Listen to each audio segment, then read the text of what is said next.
Welcome back. This is part 3 of Everything Teen. We are starting today with dating and teenagers. So, the desire for dating in your teen years is completely normal, but teens have no idea how to date. Teens whose parents talk to them about dating are better prepared. Your teen will need some privacy, not the whole book of privacy. But you will find that, like they said in the last one, trust goes a long way.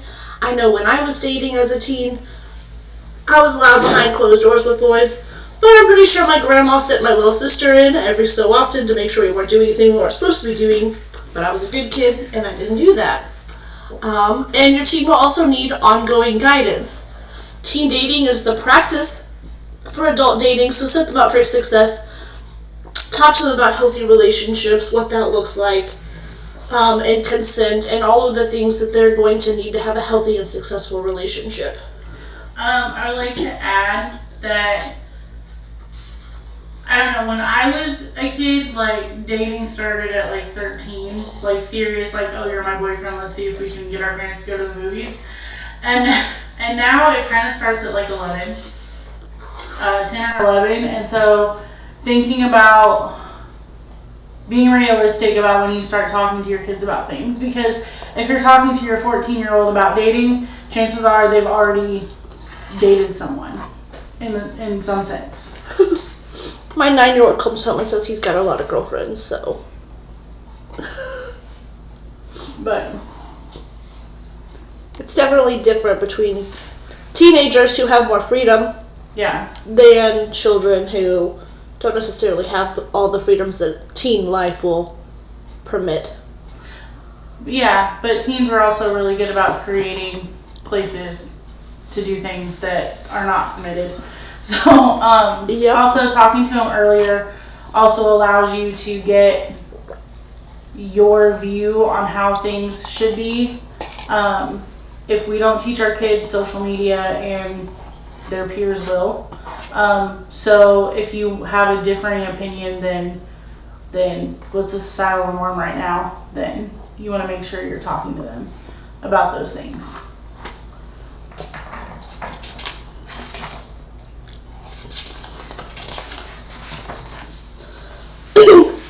Things to consider when your teen starts dating. First, acknowledge this new phase of their life and talk to them about it. Collaborate and set a set of rules for them to date. Keep open but frequent communication. Address social media usage like Leslie was talking about. Always meet and greet their partners, so know who they're dating. When they go on dates, talk to them. Where are you going? What are you doing? Consider the age. And then also encourage group dates when appropriate. Like if they're going on a date for the first time or they're younger, you can encourage group dates instead of, just them going out on their own. That also encourages safety as well because you never know what can happen. Talk about consent and what healthy relationships look like. And when you set those rules, make sure they are clear. And that during the dating and setting rules, self-esteem is crucial to your teen's dating safety. So making sure that they have a healthy self-esteem, and if they don't, getting them help or talking to them about things that can increase their self-esteem. For example, you could say, rule number 1 is you socialize in groups until your teen is ready to date on their own. Rule number 2 could be making sure you meet your teen's date before they go on the date. Rule 3 is sharing the plans for the date with parents prior to it. Rule 4 could be having a curfew and respecting the curfew. Rule 5 is keeping all doors open when in any room together. Rule 6 is no really does mean no. One of our ladies went and did a presentation at the college with on domestic violence and sexual assault and stuff, and they were talking about consent, and he spoke up and he said, well, sometimes no really means yes. And it turned out that this guy had been a sexual predator. So teaching them what consent looks like on both ends, so they're not a perpetrator, and that, but also that they can say that telling someone no is okay. And then rule number 7, like telling them not to do anything that makes them feel uncomfortable. And then rule 8 could be do not tolerate any any abuse from anyone ever.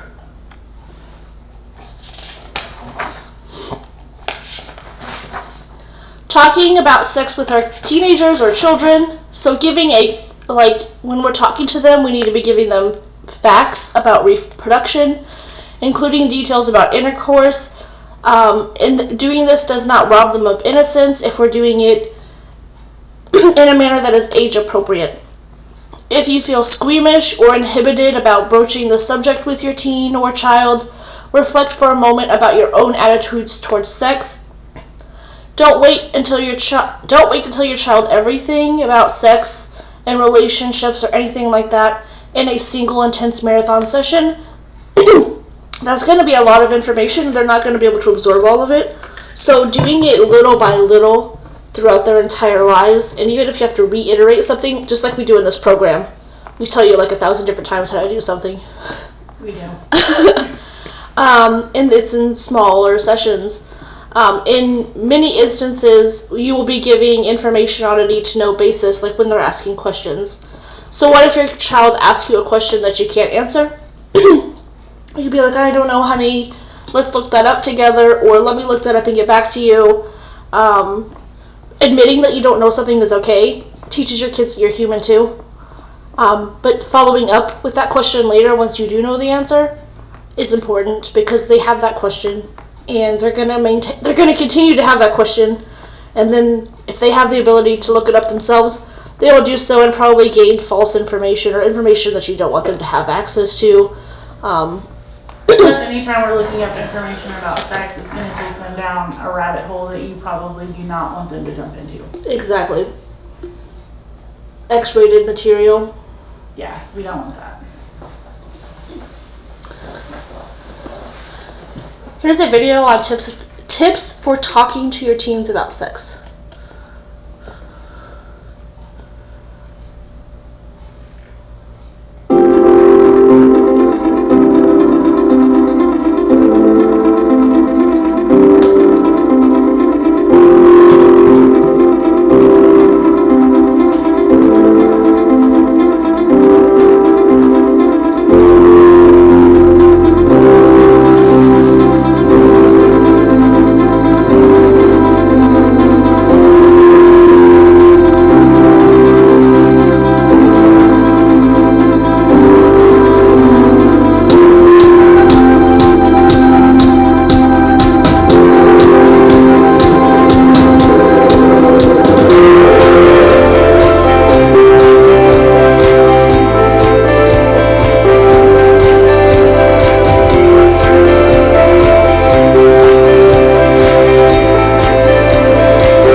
Some of you may have very, very strong opinions about when sexual intercourse should happen, or even any sexual contact for that matter. And I think most of us really, really want our children to have healthy, functional sexual lives. And you should be aware that most teens are sexually active by the time they graduate from high school.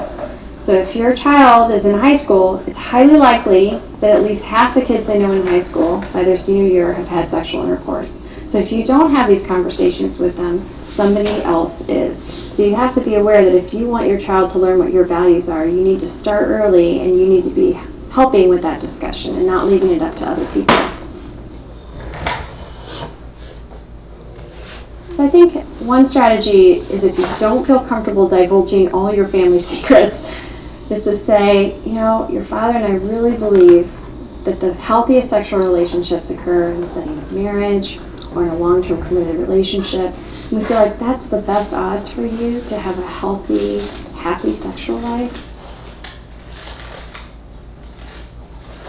So sometimes it's hard when you feel like your daughter might be sexually active to know if she's really in a healthy relationship and she's protecting herself against an unintended pregnancy or unwanted pregnancy or sexually transmitted infection.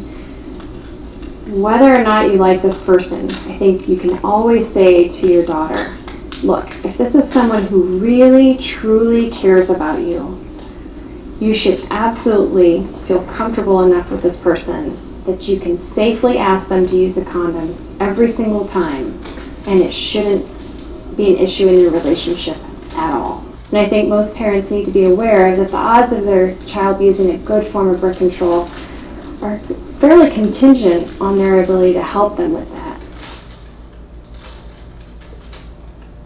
If you want to talk to your teen about this directly, but you don't know where to start the conversation, make an appointment.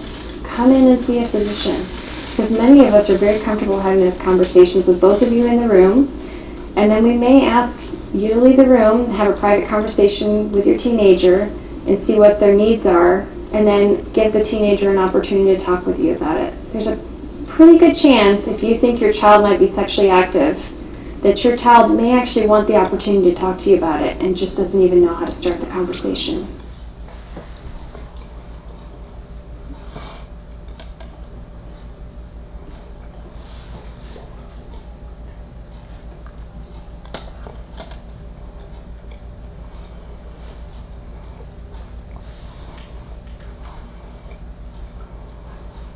Whether we like it or not, a lot of teens are having sex.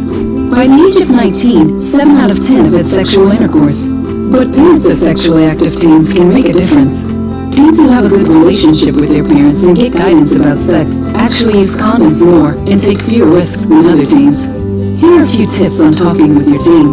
Reassure your teen you love them no matter what. Listen, no matter how you feel about what your teen is saying. Encourage your teen to use birth control and condoms. So, let me give you an example. Let's say you're driving to school.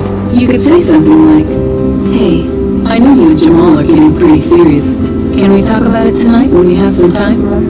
And then later on, maybe when you're washing dishes, you could bring it up again.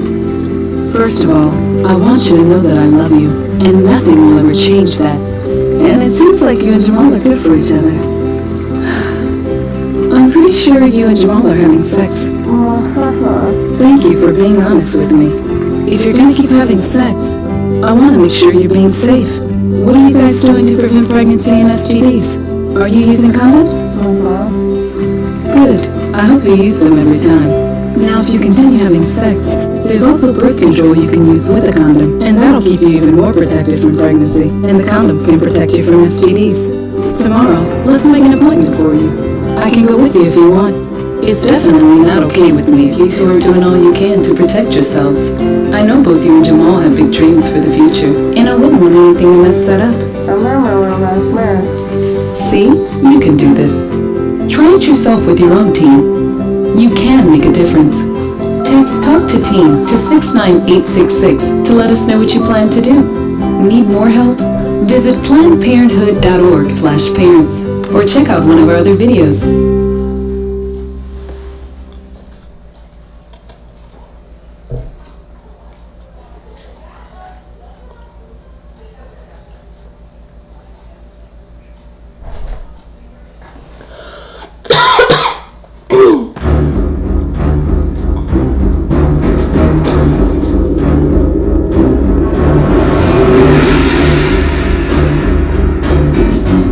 Where do periods come from? What's a period? Why does my penis come in the morning? Why can't boys wear dresses? Why don't I have a penis? Can you get pregnant the first time you have sex?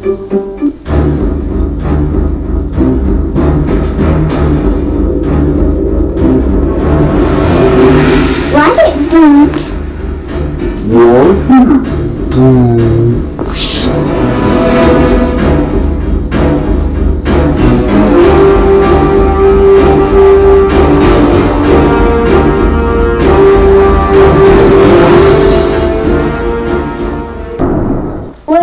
come from? Look, a bird. Check Wikipedia.com. Wiki what? Spermatozoa formed in the testes, enter the caput epididymis, progresses to the corpus, and finally reaches the caudal region where they are stored. How do you know if you're gay? You're gay? Michelle kissed me at recess. She did what? When does my penis stand up? Ask your mother. Ask your father. Ask her again. How would I know? I don't have a penis. What's a period? A type of punctuation. You need to pay better attention in English class. Can you get pregnant the first time you have sex? Not if you don't have it, which you never will. Can I get birth control? No. No. Nope. No.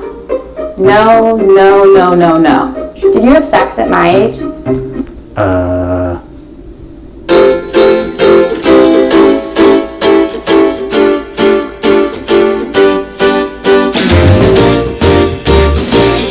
That's a great question.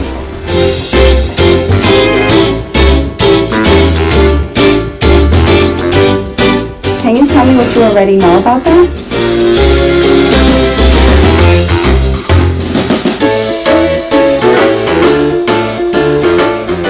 I'm not sure.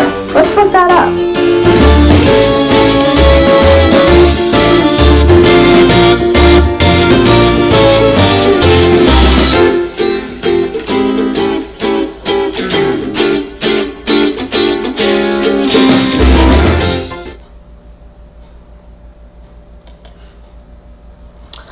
The next few slides are an age-by-age guide on how you can start the process of talking about sex with your child, and so I'm going to just flip through these slides, give it a couple of seconds, because everyone's kids are going to be at a different age range, but there will be a question about the content on these slides later, so if you need to pause because your kids fall between this age range, please pause, read it, and refer back to it when answering the questions.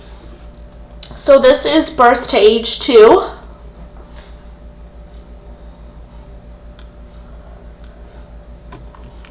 This is age 2 to 5.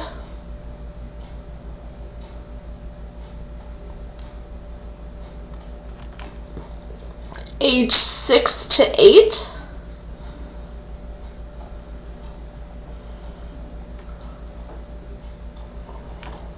9 to 12.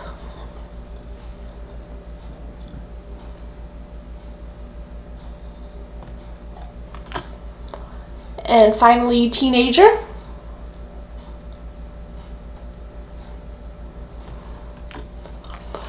This is a visual attention verification question. Please read the question and respond. Make sure you write down the question and the answer either in a document or on a piece of paper for you to submit at a later time. Please pause to answer this question, and if you need to look back at the previous slides, please feel free to do so.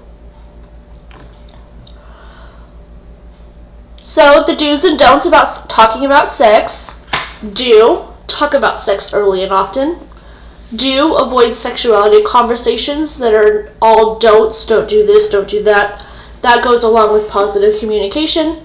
Make sure you address multiple topics of sexuality, so sexual orientation, sexual intercourse, desire, arousal, the reproductive side of it. Be sure to give accurate, age-appropriate information. Be real. Empower your children. Set positive expectations.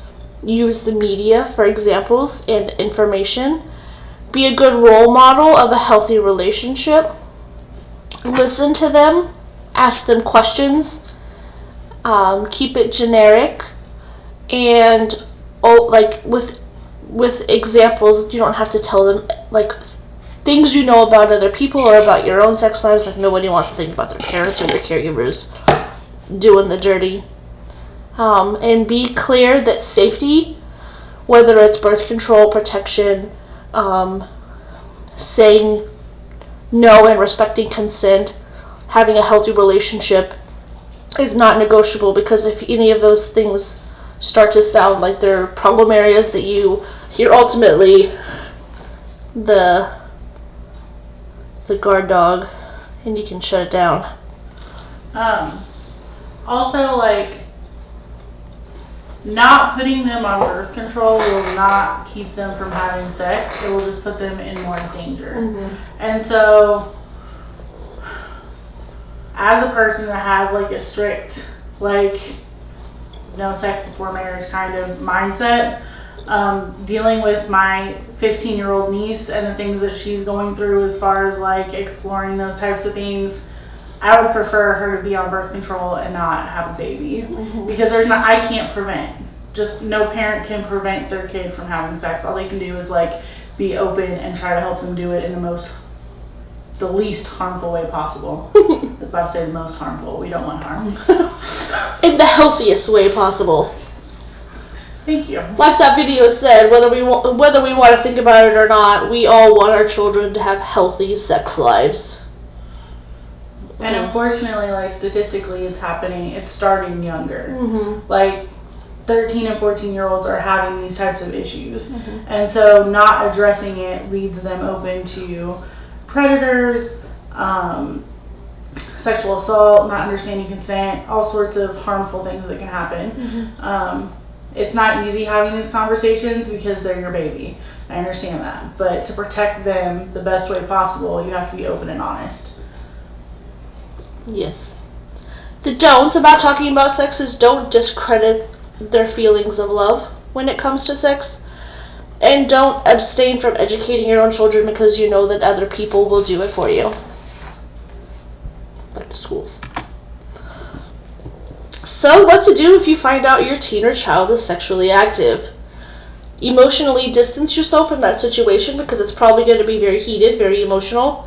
And discuss both yours and the teen's values, beliefs, and expectations in regards to what a sexual relationship should be, what they believe it should be, what values should be in place, and what they expect from a sexual relationship.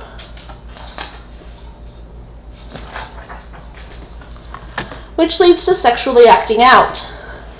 Curiosity surrounding sexuality is normal in the process of development. If you have questions about what's normal for each age group, there's probably a supplemental guide in the handouts, because I know I had questions when my kid would start to touch himself. Like, is this normal? He's like an infant. He shouldn't be touching himself. But you find out that those kinds of exploratory things are normal for their age. It's other things that aren't normal. These curiosities serve as a foundation for further exploration of the body as it matures and sexual feelings arise and an interest in sexuality is acquired. Fortunately for most, this aspect of development matures with desires, passions, and behaviors by principles, morals, and social expectations into what appropriate sexual behaviors are. So basically us talking to them about what values are, what expectations we have, and kind of forming a positive internal voice for them helps them with forming like their conscience when it comes to what a sexual relationship looks like. There are some, however, whose behaviors exceed the norm and extend sufficiently outside the realm of social mores, or like things that are socially acceptable, that then draws the attention of the state or clinical or legal entities or agencies. These include offensive sexual behaviors that range anywhere from sexual harassment, such as calling attention to a person's body part, to engaging in inappropriate and at times illegal sexual behaviors, such as exposing themselves to another person. Adolescents may engage in sexual behaviors that, while socially and legally condoned, such as masturbation, may be considered immoral by family members. However, when sexual behaviors exceed social and legal boundaries, bringing these youth to the attention of the juvenile court systems, these youth are then referred to as juveniles who've offended sexually. I would encourage you to become familiar with the child pornography laws in regards to sexting in Missouri. It's important that your kids understand that because there's real penalties and real consequences that come with that in this state. Which actually leads to sexting. So what is sexting? Sexting is, or also known as sex texting, is sending or getting sexually explicit or suggestive images, messages, or videos on smartphones or any other internet or social, basically just sending or receiving them. It includes nude or nearly nude photos or selfies, videos that show nudity, sexual acts, or simulated sex, text messages that propose sex or refer to sexual acts. So, like basically being like a 50 Shades Grey novel. Talking about exactly what you're gonna do or how, or just making it really inappropriate. So why do teens do it? Most teens have a variety of ways to get online. Smartphones, tablets, laptops, and they can all be used in private. So it's very easy for teens to create and share personal photos, videos of themselves without their parents even knowing it. Girls may sext as a joke or a way of getting attention from a boy that they like, or because of peer pressure or pressure from the guys, like them saying, "Come on, babe, just send me one." Which is why it's important for you to talk about like consent and healthy relationships, because if they say no, their partner should respect that boundary for them. Guys sometimes blame peer from friends as the reason why they send or receive. For some, though, it's almost become a normal behavior or a way of flirting or seeming cool or becoming popular. And teens get some backup for that when they see in the news that celebrities' pictures or videos have gone mainstream or that they've leaked. Instead of having ruined careers or feeling humiliated, the consequences of those celebrities' images leaking is greater fame or reality TV shows and stuff like that. So what problems can happen from texting? Teens should understand that messages, pictures, or videos that are sent via the internet or any other phone or smart devices are never really truly private or anonymous. In seconds, they can be out there for the entire world to see. And the internet never forgets anything. It's always going to be out there somewhere. Even if the image, video, or text was only meant for one person, after it's been sent or posted, it's out of your teen's control on who sees it. Lots of people might see it, and it could be impossible to erase it from the internet, even if your teen thinks it's gone. Even if you report it and it gets taken down by Facebook or wherever it's sent, it could still be out there somewhere on someone's server. They can save it and then repost it. If a compromising image goes public or is sent to others, your teen could be at risk for humiliation, embarrassment, and public ridicule. Even worse, it could damage your teen's self-image and lead to depression and mental health issues. There's also consequences as far as like colleges go. They can look at social media. Employers can look at this stuff, and it can ruin basically your child's future if those images pop up. And there can also be legal consequences in some states. I'm not sure about Missouri because I haven't looked up the statutes. A teen could face felony charges for texting explicit photos or even have to register as a sex offender. That is true in the state of Missouri. Okay. Risky behavior online can haunt a college applicant or job seeker years later. Many colleges and employers check online profiles looking for signs of a candidate's maturity or giant red flags about bad judgments. Here are some videos on the sexting and legal trouble. I don't know if they're specific for the state of Missouri. They probably aren't because it's by Vanity Fair. But it kind of gives you a little bit of an outlook of what's potentially could happen. Also, we have a presentation that has Missouri statutes in it. So if it's something that you're having an issue with, you can reach out to myself at the Children's Program Manager. Yep. She has a PowerPoint that helps parents understand some issues that their kids could be going through. And if you have any questions about any of those further PowerPoints, reach out to her at her office or via email, and we can get you copies of those to review, or she can present to them or I don't know how she wants to do that, but it's a possibility.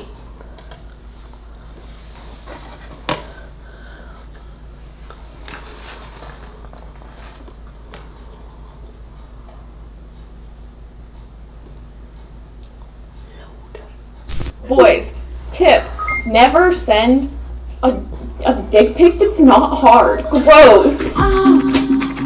The story about sexting you have to hear to believe. Do you know what they're doing on their phones? What they're saying on Facebook and Twitter? The new dick pic is the Snapchat dick pic. He's in the bathroom, completely naked, on your phone. It's not only disturbing, it could be illegal. Could your teen be headed to jail?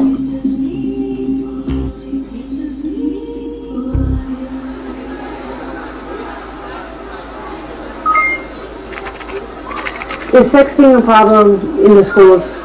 Yes.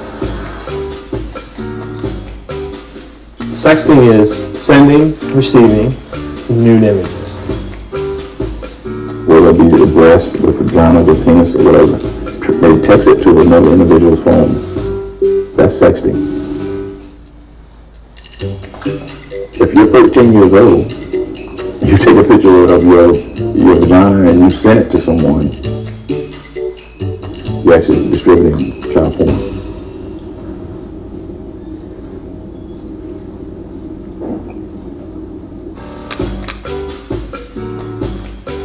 Yep. Send the image, you're in trouble. Criminally. Yep. It is illegal to take a picture of something that you're allowed to see in person. She's giving him a strip show, not illegal. He takes a picture of her doing that and keeps it on his phone. Illegal. Because it's child pornography. The taking of the picture is manufacturing child pornography, sending is distribution, and then once you have it, that's possession of child pornography. If they're found guilty, they can get on the sex offender list.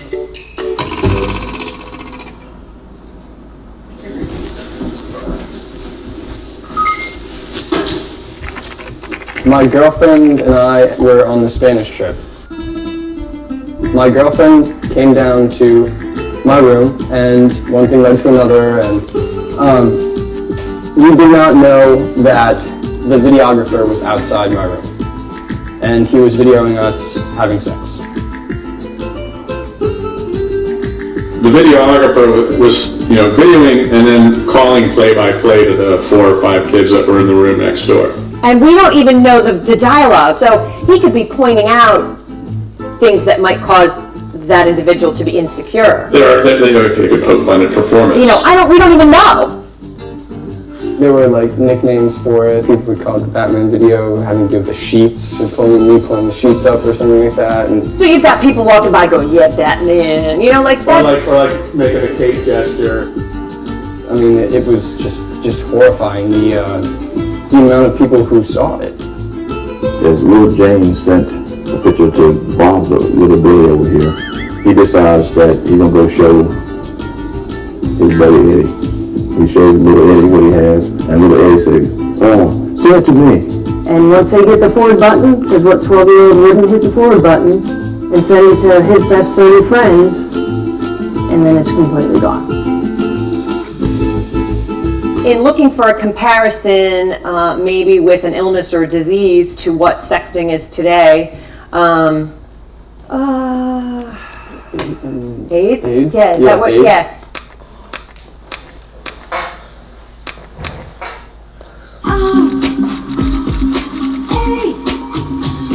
You want this 60-year-old guy with naked pictures of 13-year-olds to be thrown in prison. But it's not child pornography. Like, child pornography is a very, very serious thing. Is this inappropriate behavior or is this criminal behavior? I would worry about bigger problems, like starving children in Africa or something.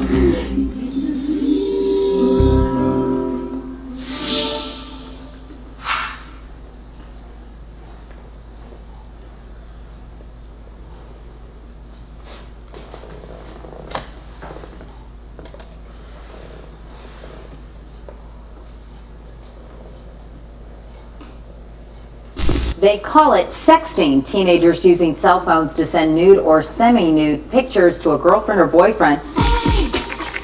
All of the states are dealing with it in a very similar fashion, charging these kids with felony. Child pornography in our society is a big deal. And so the process that we go through to investigate and eliminate, it's a big deal. When you put a supercomputer in the hands of kids, have we started a pipeline to prison? I'm just a very small cog in the wheel of the machine.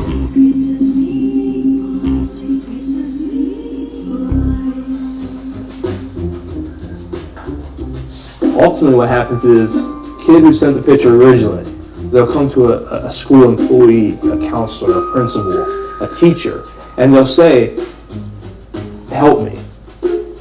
And now the teachers have a legal obligation to report these crimes to me.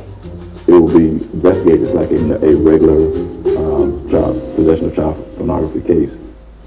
My initial thing is to get all of the devices that the image is on and establish what has occurred. Is this age appropriate, possibly inappropriate behavior, or is this criminal behavior? Then the cases are presented after we're done with our investigation to our prosecutor. And the prosecutor makes a decision based on the facts whether or not they want to prosecute the crimes. Really, my opinion don't weigh in. I have a job to do, and I let other the folks above my pay grade deal with the decisions whether or not this kid gets prosecuted or not. I just have to do my job. Basically, the statute of possession of child pornography, it's pretty black and white. Did you possess something that is a lewd picture or naked picture of a child? You have it, you're busted, right? And that's done because you want the bad guys, you want the 60-year-old guy with naked pictures of 13-year-olds to be thrown in prison, and you don't want a lot of loopholes. The problem becomes then in this new thing called sexting, where a kid who's 13 or 14, let's make up, a fact pattern, takes a picture of herself and texts it to her boyfriend. I'll give you an example of how difficult it is. So let's just say that you made an exclusion that said the production of child pornography shall not include minors taking pictures of themselves. Well, that solves the problem, right? But then you created a whole new set of problems, because then when you're trying to convict the creepy 60-year-old guy with the pictures, now you have to prove that the pictures he had were not taken by the child herself. I would look at the image. I would have to look at the image to find out if there's a violation of the law. I mean, that's part of my job. Okay, to me, that is disgusting. Like, a 40-year-old man is looking at that picture. Like, I don't think we should be able to really do that. We look at the phones only enough to get the information we need. Who wants to look at this stuff? It is uncomfortable. There's nothing comfortable about looking at child pornography. But it's not child pornography. Like, child pornography is a very, very serious thing. And to me, having a picture of myself is not. The phone will be taken and destroyed, because we don't want those images out there floating around. I'm not 100% sure where they're destroyed. I know where marijuana is burned, but I don't know where devices are burned. I would worry about bigger How problems. much is that marijuana? Starving children in Africa or something.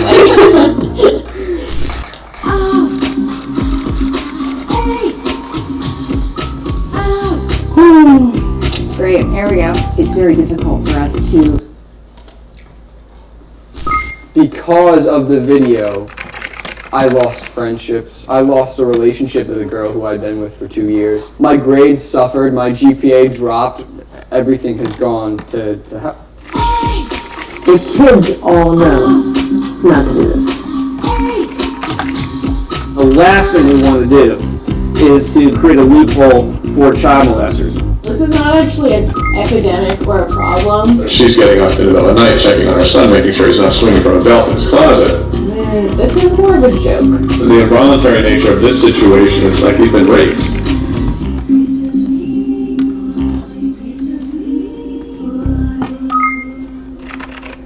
Is sexting a real problem? I'm trying to think how I'm going to start here. As adults, it's very difficult for us to come to terms with the fact that teens engage in sexual behavior before we would like them to. There are certainly people who would be very uncomfortable with the idea that it's healthy and natural for a teenage girl to want to have sex, but that is biology. I think I got my first iPhone beginning of 6th grade, but I've had a phone before that, just not an iPhone. I think a lot of the same things still happen, like kids still do the same things, it's just online now, because it's definitely more convenient. So, I just got an Ask FM notification.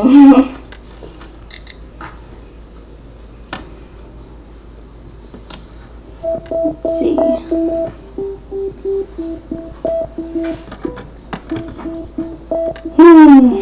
Great, here we go. You obviously pulled your shirt down and pulled your boobs up in your profile picture when there aren't really any boobs to begin with. No wonder everyone I've talked to calls you a slut.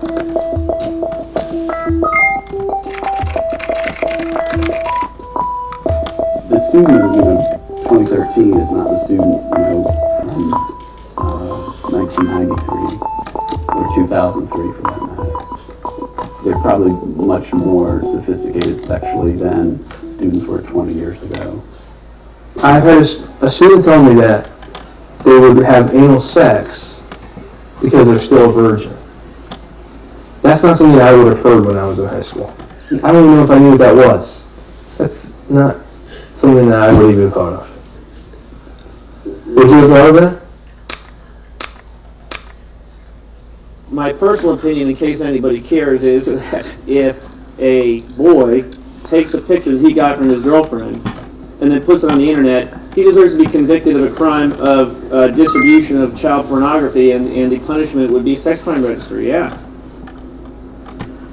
Picture never goes away. Every image, on television has drawn kids into this, and yet if we catch the kids doing the very same thing, they now fall within our rights and our realm to discipline or prosecute. The real sexting epidemic is limp dick pics.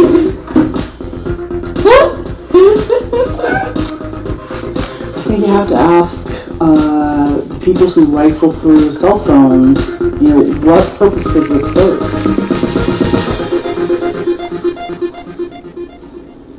It is kind of creepy how much adults like to talk about the sexting thing. I mean, like, why do you care that much about naked high schoolers? But I think I've said everything that I have to say about it. So.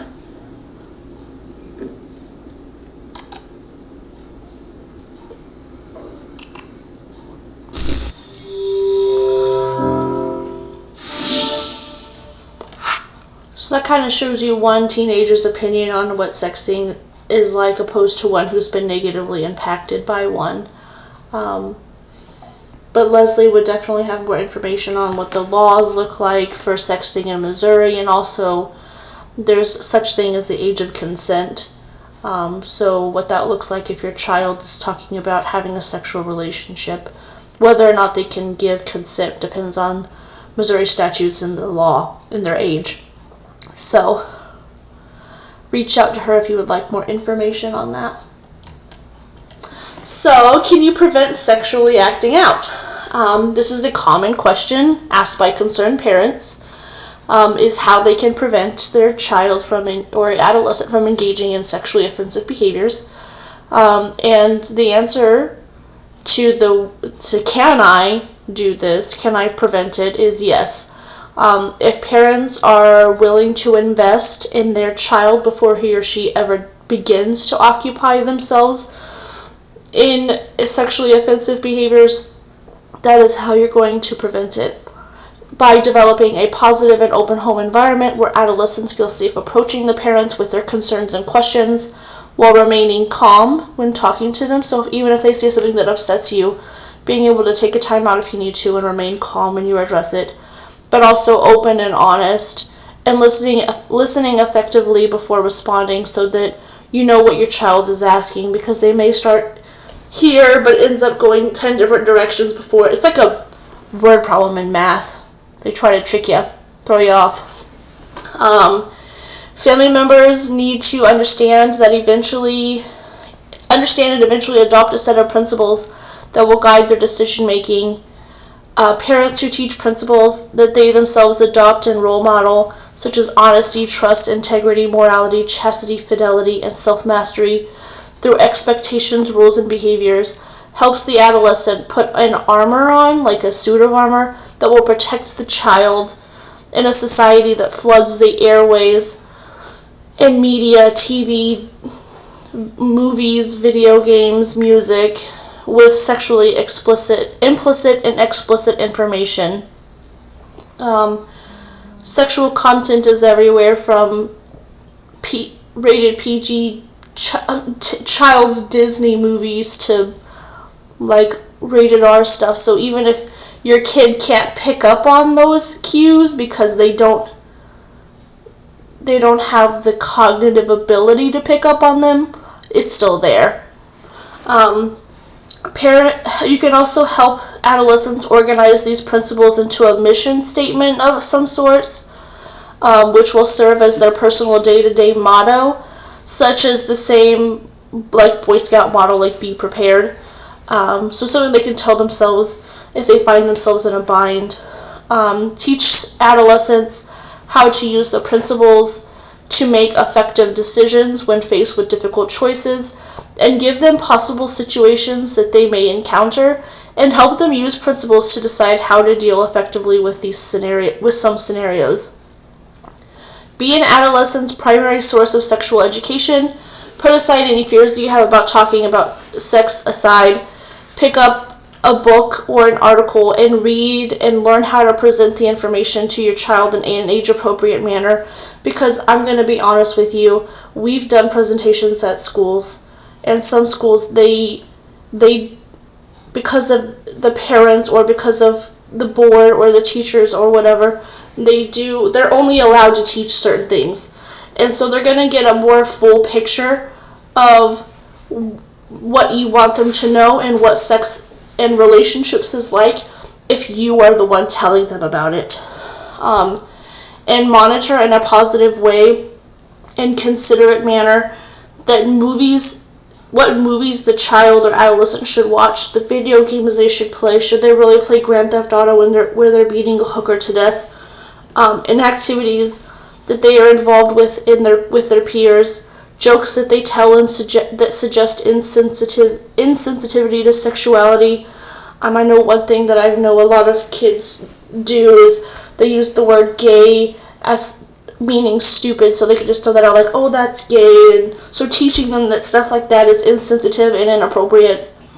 And that curfews and knowing about and respecting curfews, and then knowing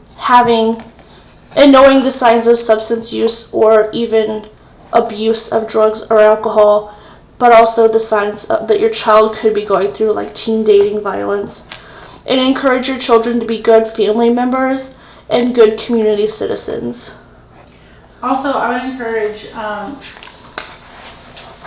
a lot of times when you're thinking about these subjects, you're thinking about girls, because that's kind of the way that society has programmed us with like domestic violence awareness, sexual harassment awareness, all those things. So we spend all this time talking to our girls, but we're still not talking to our boys, because they can not only be victims, but if they don't understand what's healthy from a reality standpoint and not just like a music video standpoint, then it puts them in a position to become a predator without meaning to.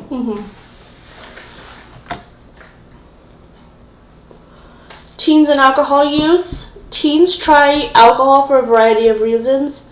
to exert a sense of independence, maybe to feel a little grown up, escape from stress, boredom, rebellion, peer pressure.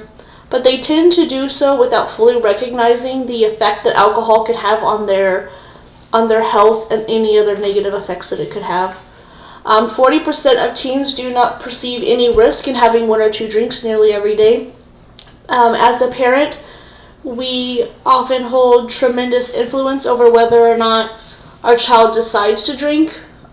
Be informed and be clear that you disapprove of underage drinking, model healthy drinking behavior and responsible drinking behavior, and find opportunities to discuss the dangers of alcohol. I, for one, come from a home where my parents were recovering addicts and recovering alcoholics, so I was drug along when I was younger to NA meetings and AA meetings, so I learned from basically sitting in on the meetings that this kind of stuff is hard to do. So because my parents were recovering addicts and they were struggling, I learned that I never wanted to be on that struggle bus. So I never developed those problems because I knew to stay clear of them. So that's one way that our parents can influence our choices to use or not use.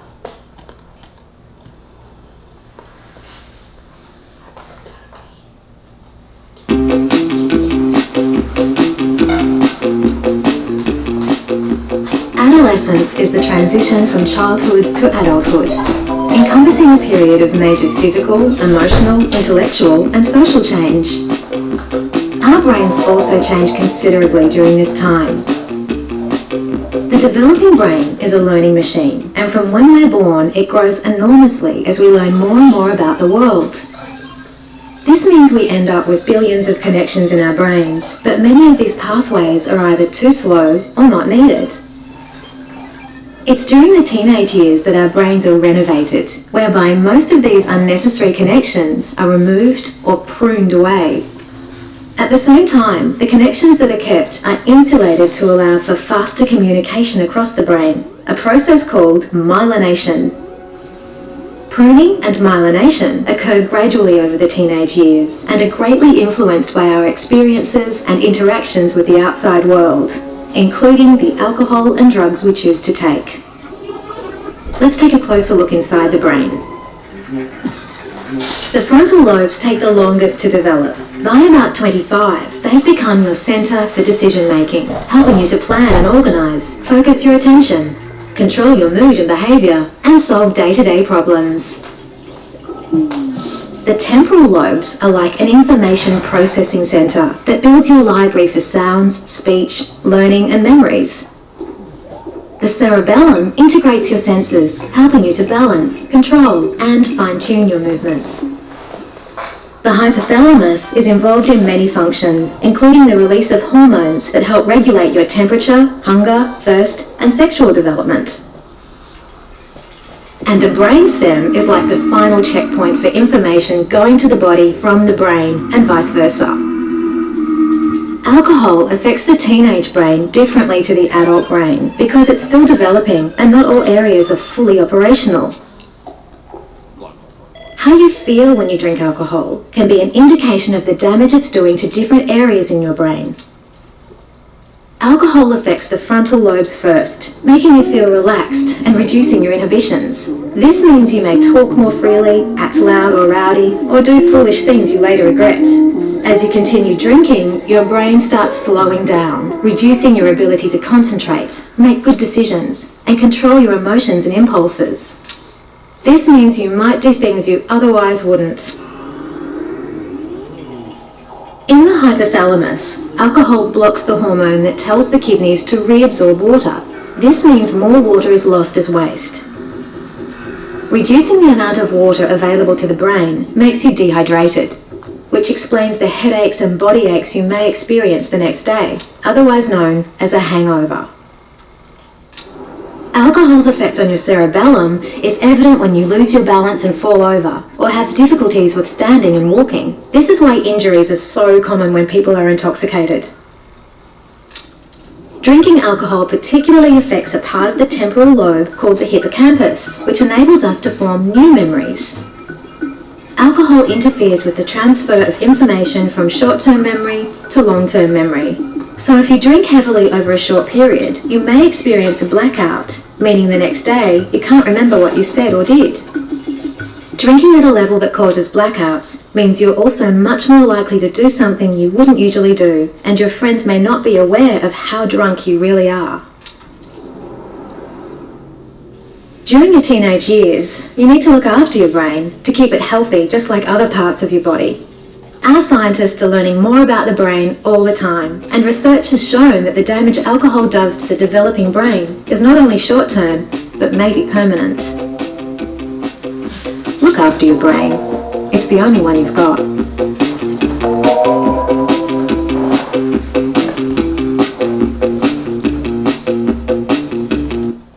Some people are born Hufflepuffs, so they don't have very much of a brain.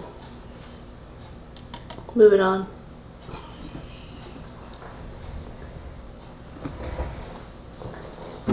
Alcohol is a depressant that affects both inhibitory and excitatory neurotransmitters such as glutamate and GABA, which is why we feel less inhibited and less coordinated after a few drinks.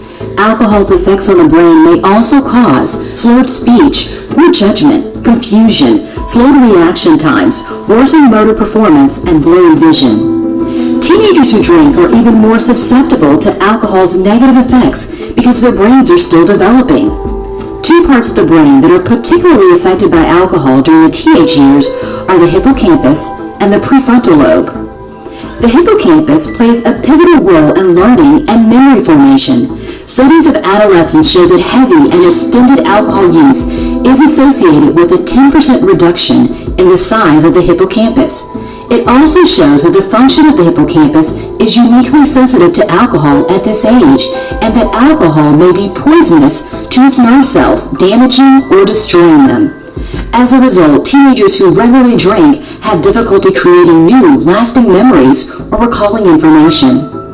The prefrontal lobe is important for planning, judgment, decision-making, impulse control, and language.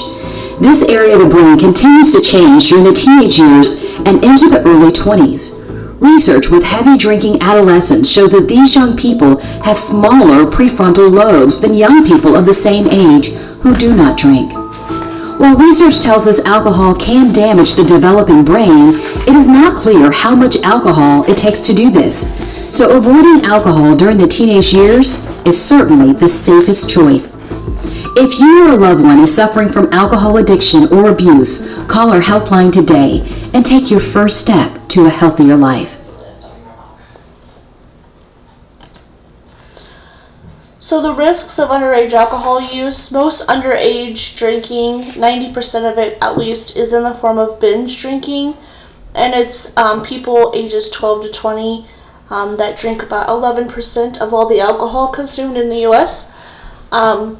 Although young people drink less often than adults do, when they do drink, they drink more, exponentially increasing the risks to their health and safety.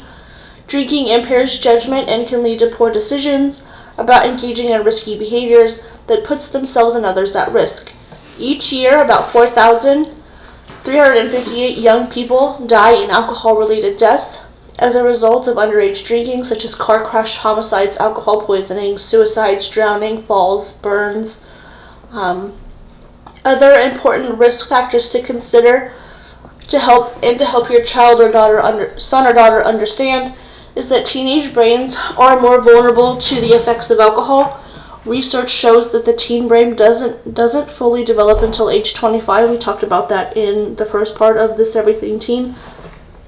And alcohol can alter this development process, potentially affecting the structure and functioning of their brain. Underage drinking increases the risk of alcohol problems later in life. Research shows that people who start drinking before the age of 15 are 4 times more likely to meet the criteria for alcohol dependence at some point in their lives. And mixing alcohol and marijuana can be dangerous and can significantly impair their judgment. And the level of intoxication and secondary effects experienced by mixing the two can be unpredictable. And also, mixing alcohol and prescription medications is especially dangerous. It can cause nausea, vomiting, headaches, drowsiness, fainting, loss of coordination, and puts you your child at risk for internal bleeding, heart problems, and breathing difficulties. And some prescriptions have a absolutely do not mix with alcohol warning on them because it can be fatal. So what can we parents do about alcohol use in teens? If you choose to drink, model responsible drinking behavior. A child with a parent who binge drinks is much more likely to binge drink than a child whose parents do not.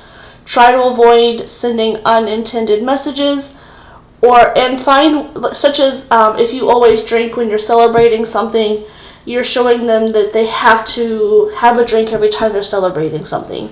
So find ways to celebrate or relax without having alcohol available. And don't make alcohol available to your teen or their friends or your child and friends. Kids age 11 to 14 see approximately 1,000 alcohol ads a year. So discussing what they see, help put it into context around the alcohol messaging that your child receives from that media and also from friends. Supervise any parties that are in your home and make sure there is no alcohol.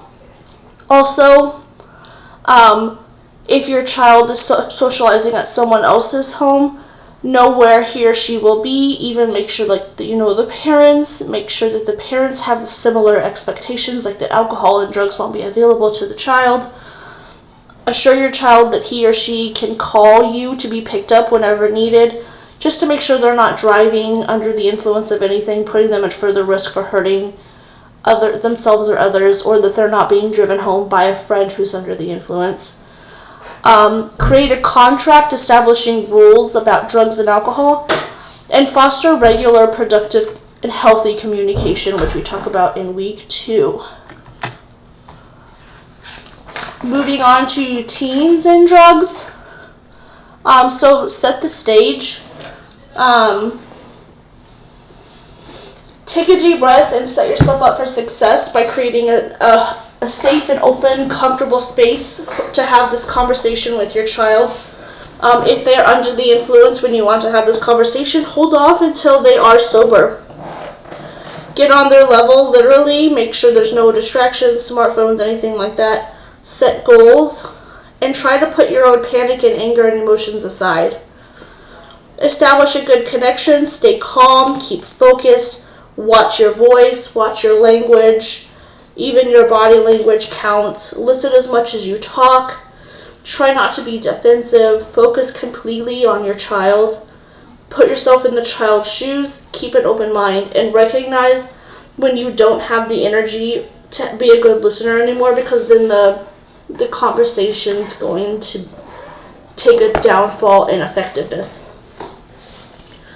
And then once you're talking, express to them how much you care. Let your child know that you value their honesty. Ask open-ended questions. Let your child know you hear them. Offer empathy and compassion. Show concern. Clearly state any evidence that you have or found. Give praise and feedback. So if your teen or young child, they need to know that you still see beyond the things that they've done wrong. So praising them on the things that they've done right. And thank them for talking with you. Listen to more than just the verbal words that are being said. Consider sharing your own experiences. Break through any barriers that you have by being firm and loving. Don't yell. Focus on the behavior and why it worries you or concerns you. Insist on the value of truth-telling. Think beforehand about how you could verify any claims you have and bring them up. If you have objective proof that your teen is lying, bring that up. Excuse me. Try to find out why they lied instead of going straight to reprimanding them. Set clear consequences. Consider granting immunity. So that one is telling them that if they tell you the truth, there will be no immediate consequences, or maybe if they're not using at a dangerous level, saying like, hey, I'm glad you called me to bring you home. We can have a conversation about this tomorrow, but not having like a consequence per se. Reward honesty in the future, and keep the conversation going. Just talk to them all the time, just like with sex. Having those conversations early is going to be important. And this website here is a guide for parents, and it's a long one. I don't even know if I have it in the supplemental stuff, but it can help be a guide for parents who are struggling with a teen or a child that has any addiction issues.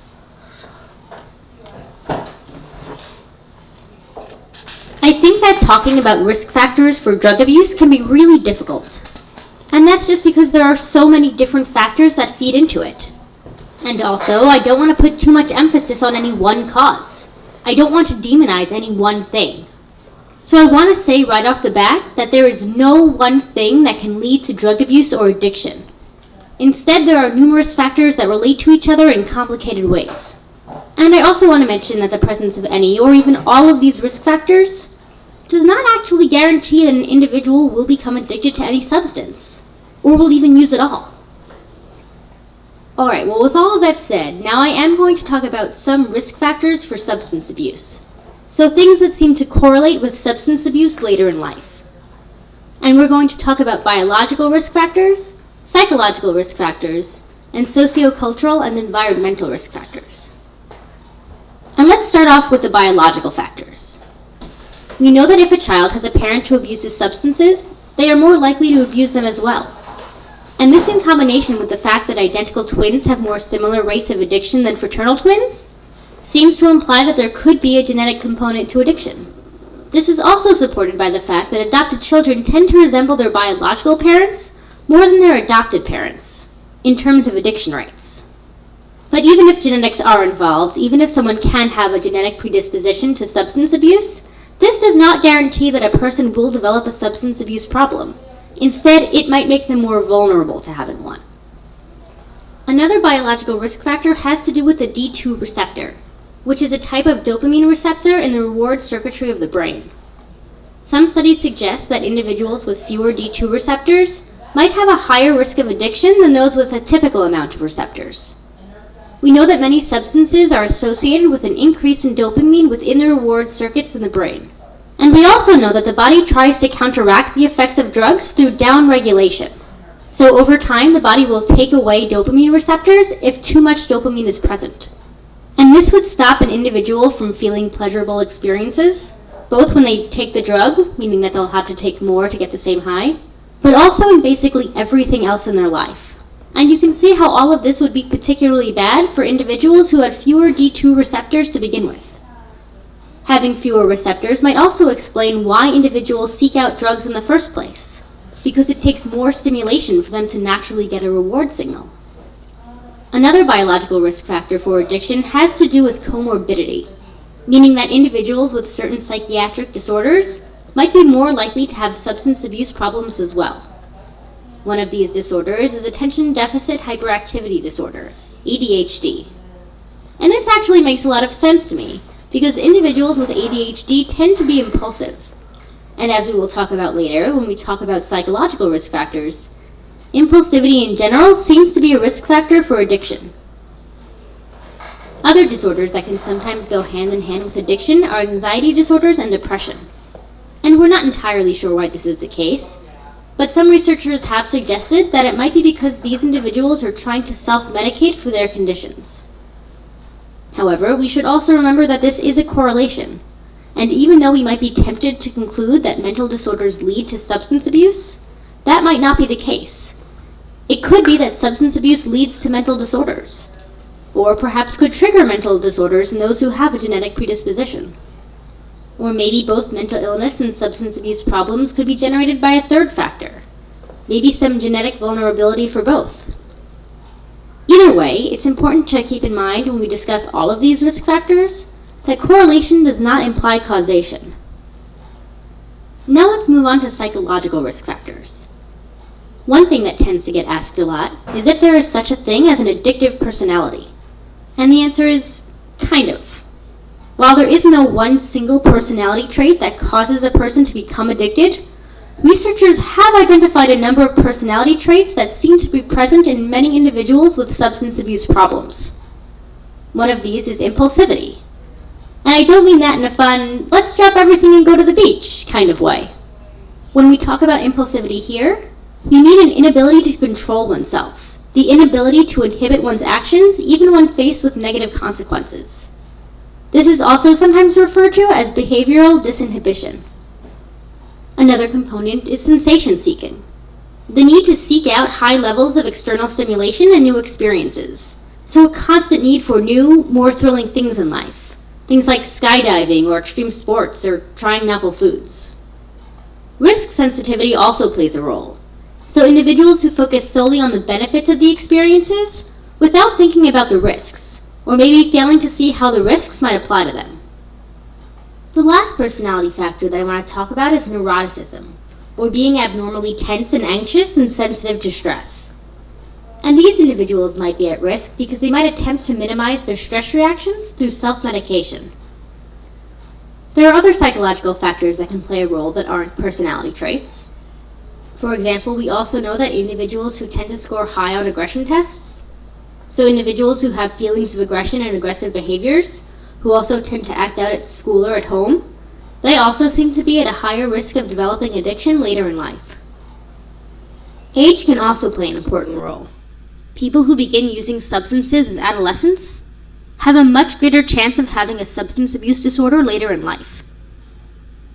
Let's move on to environmental risk factors.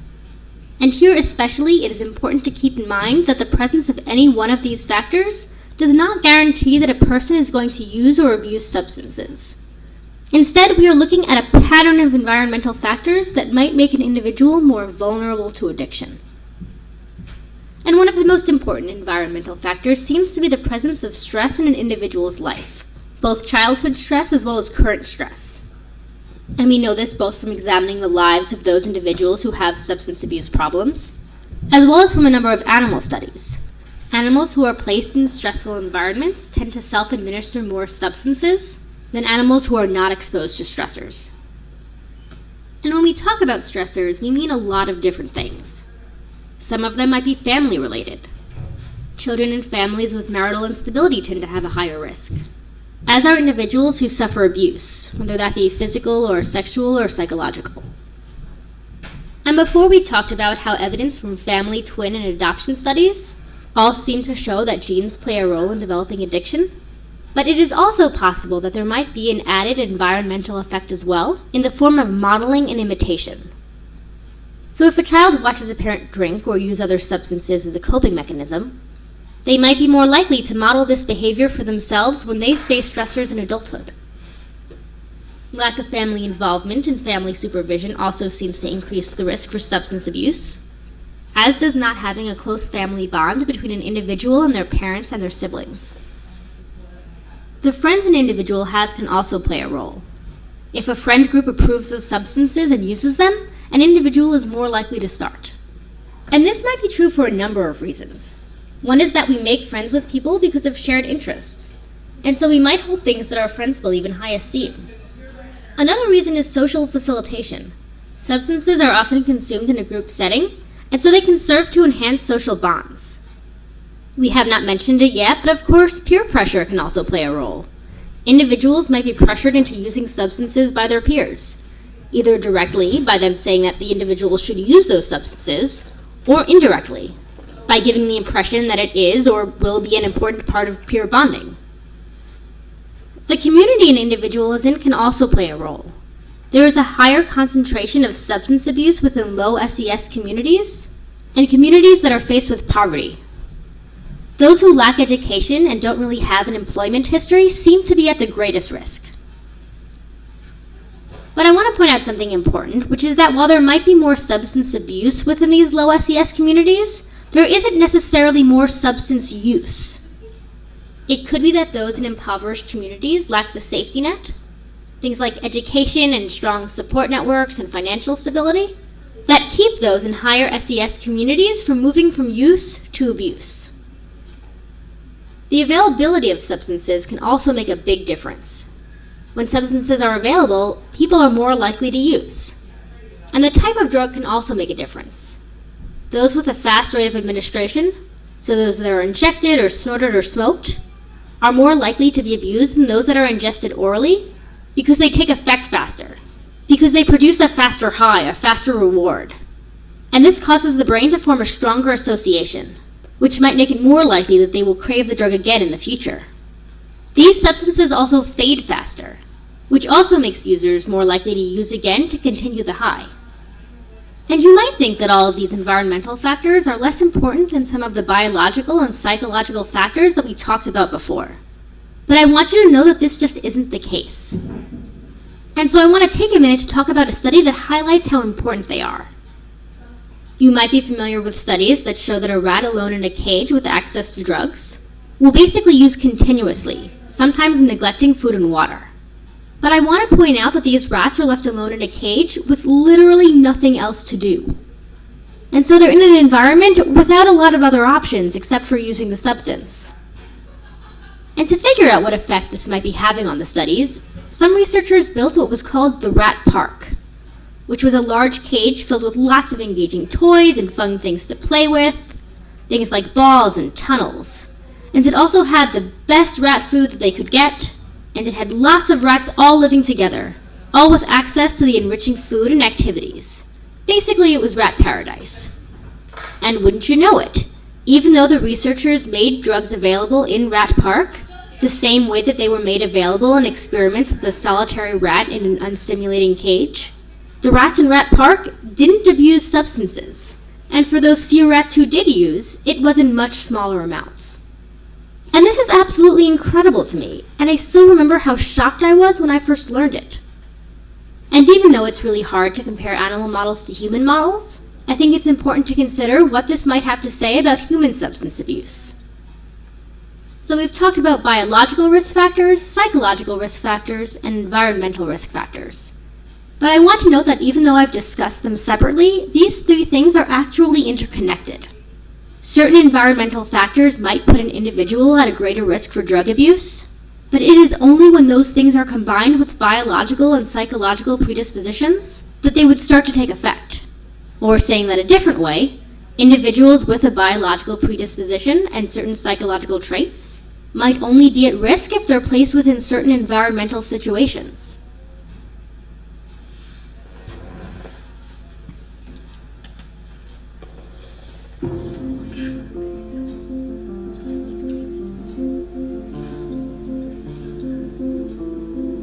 Understanding substance use and abuse.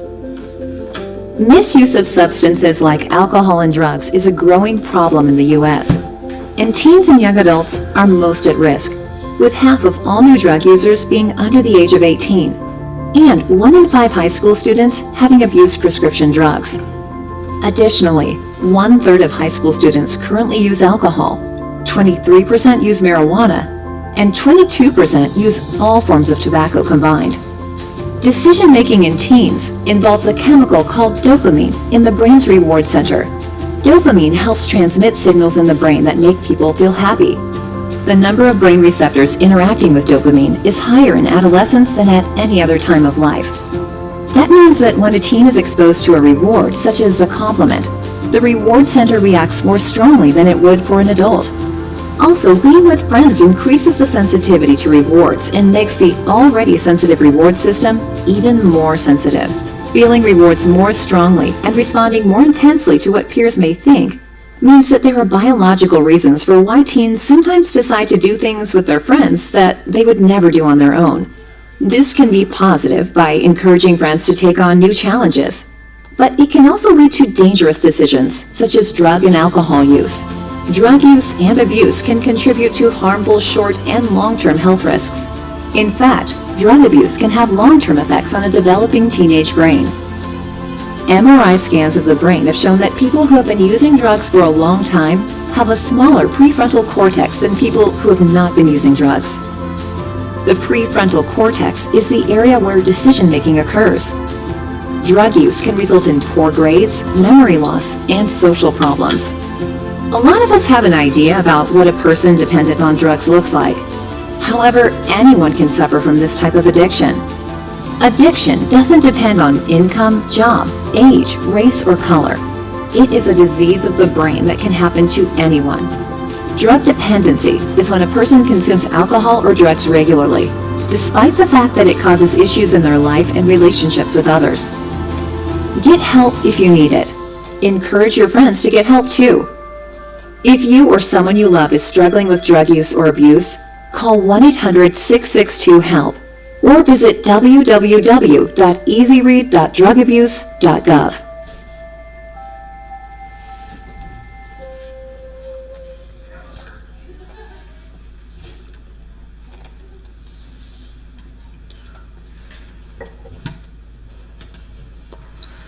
So know what to look for and what to do. About 1 in 10 kids aged 12 to 17 are current users of illicit drugs, and 2/3 of teen substance users suffer from mental health issues like ADHD and others. The top 3 causes of teens is accidents, homicides, and suicides that are drug related. They're usually under the influence at the time of the accidents. So making sure that we're setting appropriate expectations for our teens, understanding mental health and what to look for in our own family history, so what is potential for them to experience as well. Understand experimentation, being honest about our own drug use. Don't blame yourself or your spouse. Being a good example, not being judgmental, taking into consideration the risk factors, realizing that just because they have a high or a low IQ doesn't mean they're not mature or that they're so smart that they know they're not supposed to do that. IQ and maturity are not the same thing. Make sure we're locking up any prescription medications that they could potentially abuse.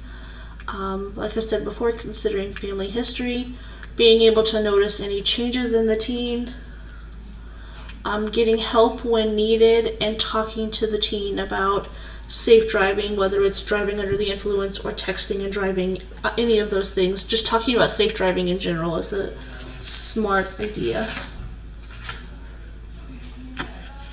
Common risk factors include family history of drug abuse, mental health or behavioral issues, trauma, impulse control issues, peer pressure, or influences from others, popular culture, making it seem like it's cool, providing an escape or self-medication. So I see a lot of self-medication as a therapist, people who are using to deal with the fact that they have unmedicated mental health issues or issues with their trauma, but it can also be because they're bored. Other risk factors include rebellion, instant gratification, which goes along with that impulse control issue, lack of confidence, or just misinformation about the drug in general. It's important to intervene early. If you know that your kid has had a trauma as a child, getting them the help that they need before they reach adolescence. Making note of any, we talked about this last time, but like just watching for extreme changes in your kid as far as like appetite, sleeping, mood, all of those things. The best way for prevention is early intervention. Mm-hmm. So some behavioral issues to watch out for in relation to drug use and potentially mental health issues is like change, but more specifically drug use is change relationships with family members or friends, chewing gum or mints to cover up their breath, uses over-the-counter eye reddening reducers or nasal irritation reducers, frequently breaks curfew. They have cash flow problems, They drive recklessly and has accidents or unexplained dents in their car. Avoid eye contact, lock doors, goes out every night, makes secretive phone calls, makes endless excuses, has the munchies or sudden appetite, exhibits uncharacteristically loud or obnoxious behavior, laughs at nothing, has become unusually clumsy, stumbling, lacking coordination, poor balance, disappears for long periods of time and has periods of sleeplessness or high energy followed by long periods of catch-up sleep. As far as mood goes in drug use, these can include exhibiting mood changes or emotional instability, sullen, withdrawn, or depressed, shows loss of inhibition, silent and uncommunicative, hostile, angry, or uncooperative, deceitful or secretive, less motivated, unable to focus, hyperactive, unusually elated. Hygiene or appearance problems to look out for would be the smell of smoke or other unusual smells on their breath or clothes. I know I've seen some pretty creative ways to hide it during my time as a case manager, or even just working in mental health in general. People can put like dryer sheets in a toilet paper roll or something like that and blow the smoke through there. Just being aware of those hiding mechanisms and what to look for when you do go looking for it. A messy appearance in the room, poor hygiene, red flushed cheeks or face, track marks on their arms or legs, or even long sleeves in warm weather to hide marks. That can even be a sign of like cutting is hiding those things. But also I think track marks are now even between toes because people are trying to find creative ways to hide it. Or they've blown, they blow wings and stuff like that. Track marks are gonna look like little scabs. They're almost gonna, if you don't know what a track mark is, it's gonna look almost like a bug bite. Or if you start seeing welts on your kid's arm, that can be a sign that they were trying to inject something and they missed the vein, and so it formed a pocket underneath their skin. And so those are things to look for. But all of these signs are things to look for as far as like mental health, cutting. Anytime you're seeing things like this, it's an issue. Mm-hmm. Burns or soot on fingers, lips, or finding joints or roaches. Those are from joints or roaches burning down to like their fingertips. Health changes include being unusually tired, lethargic movement, unable to speak intelligibly, slurred speech, rapid-fire speech, nosebleeds, runny noses that's not caused by allergies or illness, frequent sickness, sores or spots around the mouth, seizures, vomiting, wetting the lips, or excessive thirst, known as cottonmouth, or even some of these can even be indicative of actual health changes like diabetes and stuff like that. So just being aware that if any of these happen, seeking professional help, is whether it's medical or substance use or counseling, is going to be important to your child's well-being. Even so, sudden or dramatic weight loss or gain, skin abrasions or bruises, accidents or injuries, depression, headaches, and sweatiness. School or work-related concerns are absenteeism, loss of interest in extracurricular activities, hobbies, or sports, failure to fulfill their responsibilities that they signed up for at school or work, complaints from teachers or supervisors, reports of intoxication at school or work. Conditions of the home or in their car would be the disappearance of prescription or over-the-counter pills, missing alcohol or cigarettes, disappearance of money or valuables. They can often sell valuables or trade valuables for drugs or alcohol. The smell in the car or bottles, pipes, or bongs on the floor or in the glove box. Appearance of unusual containers or wrappers or seeds left on surfaces used to clean marijuana. Appearance of unusual drug apparatuses, including pipes, rolling papers, small machine bottles, eye drops, butane heat lighters, makeshift smoking devices like bongs made out of toilet paper rolls and aluminum foil, and hidden stashes of alcohol.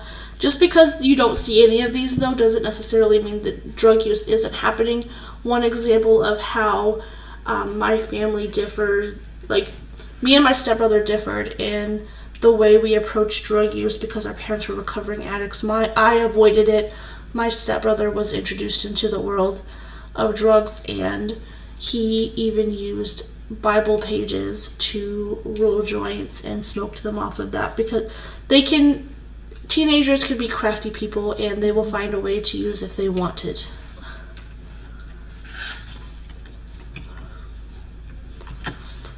So this is an audio attention verification question.